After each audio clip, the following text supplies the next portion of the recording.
안녕하세요. 저리가 안상홍입니다. 하나님의 교회 세계복음 선교협회에서는 이스라엘이 2000년 만에 기적적으로 독립한 것은 재림 그리스도 안상홍님 오심을 알리기 위한 하나님의 역사이다. 안상홍님께서는 무화과 나무의 비유에 따라 1948년에 침례 받으셨다고 주장합니다. 주장을 정리하면 다음과 같습니다. 무화과 나무는 이스라엘을 표상한다. 무화과 나무가 잎사귀를 내면, 즉 이스라엘이 독립하면 인자가 가까이 곧 문 앞에 이런 줄 알라 하셨으므로 무화과 나무로 표상된 이스라엘이 독립한 1948년에 재림 그리스도 안상홍님께서는 침례 받으시고 복음을 시작하셨다. 이스라엘이 2000년 만에 기적적으로 독립한 것은 재림 그리스도 안상홍님 오심을 알리기 위한 하나님의 역사이다. 피해자분들은 맞는 말 아닌가? 뭐가 문제라는 거지? 라고 생각하실 것입니다. 이러한 주장은 얼핏 들었을 때 그럴듯해 보입니다. 그러나 안상홍은 이러한 주장을 한 적이 없습니다. 죽은 자는 말이 없다. 꿈보다 해몽이다. 라는 말처럼 안상홍이 가르친 적이 없는 내용을 안상홍이 가르친 것처럼 그럴듯하게 끼워 맞춘 주장입니다. 기록을 중시하는 안상홍은 그런 내용을 책자에 기록한 적이 없습니다.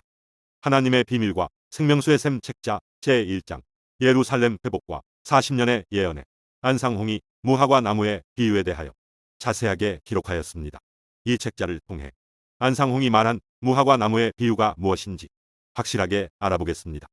위에 기록한 41과 40년 역사의 비밀을 결론 내리는 데 있어서 예수께서 말씀하시기를 누가복음 21장 24절 저희가 칼날에 죽임을 당하며 모든 이방에 사로잡혀 가겠고 예루살렘은 이방인의 때가 차기까지 이방인들에게 밟히리라. 위의 예언의 말씀은 주후 70년에 예루살렘 멸망할 것을 예언하셨고 이방인의 때가 찬 주후 1948년 5월 14일에 이스라엘 나라는 독립하였다. 예수님께서는 이 예루살렘에 대하여 예언하시기를 마태복음 24장 32절로 34절 무화과 나무의 비유를 배우라. 그 가지가 연하여지고 잎사귀를 내면 여름이 가까운 줄을 아나니 이와 같이 너희도 이 모든 일을 보거든 인자가 가까이 곧 문 앞에 이런 줄 알라 하시었다. 그런데 이 무화과 나무의 비유는 왜 하셨으며 또 무화과 나무는 무엇을 가리키고 있는가? 대개 나라마다 짐승이나 혹은 나무로 표상하기도 한다. 일본 나라는 벚꽃나무로 표상하고 한국 나라는 무궁화로 표상하듯이 이스라엘 나라는 무화과 나무로 표상되어 있는 것으로 본다. 왜냐하면 무화과 나무는 옛적 에덴 동산에서부터 있던 나무로서 지금까지 존속해 내려온 나무 중 가장 오래된 나무이고 또 이스라엘 나라도 에덴 동산에서부터 아담의 계통이 이어 내려와 있으므로 무화과 나무와 이스라엘 나라는 분리될 수 없는 것이다. 그런데 이 나라가 1948년에 독립하여 지금 가지가 연하여지고 잎이 무성한 시기에 놓여 있다. 그러면 인자가 가까이 곧 문 앞에 이런 줄 알라 하셨으니 우리는 여기서 좀 더 확실한 것을 알아야 할 때이다. 이스라엘 나라는 위에서 연구한 바와 같이 40년 만에 큰 변화가 수차에 걸쳐 생기곤 하였으니 위의 모든 역사는 종말에 나타날 것을 정확하게 보여주는 것이라고 확신하겠다. 그렇다면 1948년에 이스라엘 나라가 독립하였으니 40년이 지나면 1988년이 된다. 그때 과연 지구의 종말이 올 것인가? 아니면 옛날의 역사와 같이 이스라엘 나라가 약간의 변동만 있고 말 것인가? 예수께서 말씀하시기를 그 가지가 연하여지고 잎사귀를 내면 여름이 가까운 줄 아나니 이와 같이 너희도 이 모든 일을 보거든 인자가 가까이 곧 문 앞에 이런 줄 알라 하셨으니 분명코 그때가 끝날이 될 것이다.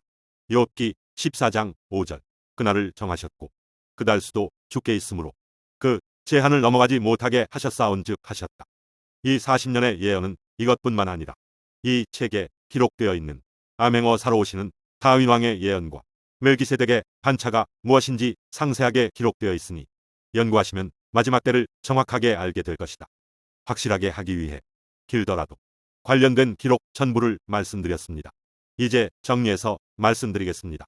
이스라엘 나라는 위에서 연구한 바와 같이 40년 만에 큰 변화가 수차에 걸쳐 생기곤 하였으니 위의 모든 역사는 종말에 나타날 것을 정확하게 보여주는 것이라고 확신하겠다.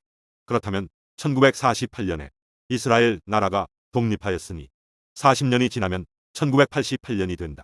가지가 연하여지고 잎사귀를 내면 여름이 가까운 줄 아나니 이와 같이 너희도 이 모든 일을 보거든 인자가 가까이 곧 문 앞에 이른 줄 알라 하셨으니 분명코 그때가 끝날이 될 것이다.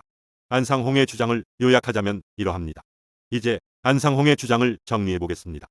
무화과 나무는 이스라엘을 표상한다.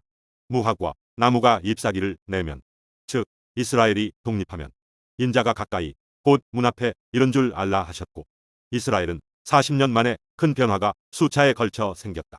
위의 모든 역사는 종말에 나타날 것을 정확하게 보여주는 것이므로 이스라엘이 독립한 1948년으로부터 40년 이후인 1988년이 분명코 끝날이 될 것이다. 이것이 안상홍이 말한 무화과 나무의 비유입니다. 안상홍은 인자가 가까이 곧 문 앞에 이른 줄 알라는 말씀에서의 인자를 최후 심판주로서의 하나님으로 해석했습니다. 안상홍은 인자를 구름 타고 오셔서 복음을 시작하시는 하나님으로 해석하지 않았습니다. 안상홍은 하나님의 비밀과 생명수의 샘 책자를 통해 직접적으로 본인이 하나님이라고 주장했었습니다. 인자가 가까이 곧 문 앞에 이른 줄 알라는 말씀에서의 인자가 구름 타고 오셔서 복음을 시작하시는 하나님이라고 안상홍이 생각했었다면 무화과 나무는 이스라엘을 표상한다. 무화과 나무가 잎사귀를 내면, 즉 이스라엘이 독립하면 인자가 가까이 곧 문 앞에 이른 줄 알라 하셨다. 무화과 나무의 비유에 따라 암행으로 오실 재림 그리스도는 이스라엘이 독립한 1948년에 침례를 받고 복음을 시작하셔야 한다. 이스라엘이 2000년 만에 기적적으로 독립한 것은 재림 그리스도의 오심을 알리기 위한 하나님의 역사이다. 이러한 내용의 기록이 존재해야 합니다만 안상홍은 이러한 내용의 기록을 전혀 남기지 않았습니다.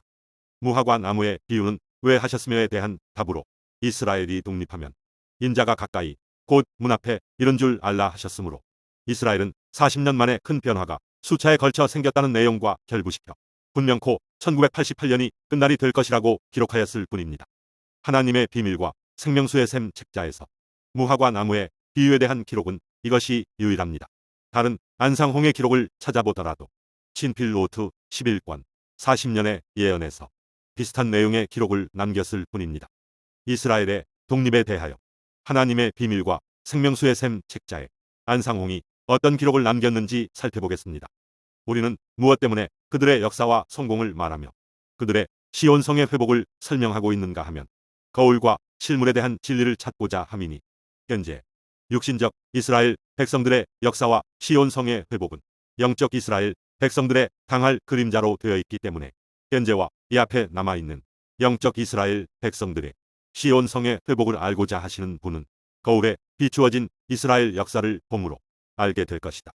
안상홍은 시온성의 회복, 즉 이스라엘의 독립을 이야기하면서 무화과 나무의 비유에 따라 암행으로 오실 재림 그리스도는 이스라엘이 독립한 1948년에 침례를 받고 복음을 시작하셔야 한다고 1절 언급하지 않았습니다. 단지 육신적 이스라엘 백성들이 유월절을 지켜서 시온성을 회복할 수 있었다. 영적 이스라엘 백성들도 유월절을 지켜서 시온성을 회복하게 될 것이라고 설명했을 뿐입니다. 무화과 나무의 비유에 따라 암행으로 오실 재림 그리스도는 이스라엘이 독립한 1948년에 침례를 받고 복음을 시작하셔야 한다. 그 중요한 내용을 무화과 나무의 비유에 대한 주제에서도 이스라엘 독립에 대한 주제에서도 기록을 중시하는 안상홍이 왜 1절 기록하지 않았을까요? 안상홍 본인도 모르는 내용이기 때문입니다. 이스라엘은 40년 만에 큰 변화가 수차에 걸쳐 생겼다. 이스라엘이 독립하면 인자가 가까이 곧 문 앞에 이른 줄 알라. 위의 모든 역사는 종말에 나타날 것을 정확하게 보여주는 것이므로 분명코 1988년이 끝날이 될 것. 안상홍은 1988년 시한부 종말론의 근거로 무화과 나무의 비유를 언급했을 뿐입니다. 이것이 무화과 나무의 비유는 왜 하셨으며에 대한 안상홍의 답변입니다. 다시 한번 말씀드리지만 안상홍은 인자가 가까이 곧 문 앞에 이른 줄 알라는 말씀에서의 인자를 최후 심판주로서의 하나님으로 해석했습니다. 무화과 나무의 비유에 대하여 변덕이 심한 안상홍이 살아생전에 어떻게 생각하고 어떻게 가르쳤는지는 알 수 없지만 하나님의 교회 세계복음 선교협회의 주장이 사실이라면 중요한 내용임에도 불구하고 무화과 나무의 비유에 대한 주제에서도 이스라엘 독립에 대한 주제에서도 다른 어떤 책자나 친필 노트에서도 관련 기록이 없는 것으로 봐서 하나님의 비밀과 생명수의 샘 책자에 기록한 내용이 즉 인자가 가까이 곧 문 앞에 이런 줄 알라는 말씀에서의 인자가 최후 심판주로서의 하나님이라는 것이 안상홍의 생각이었다는 사실을 알 수 있습니다. 무화과 나무는 이스라엘을 표상한다.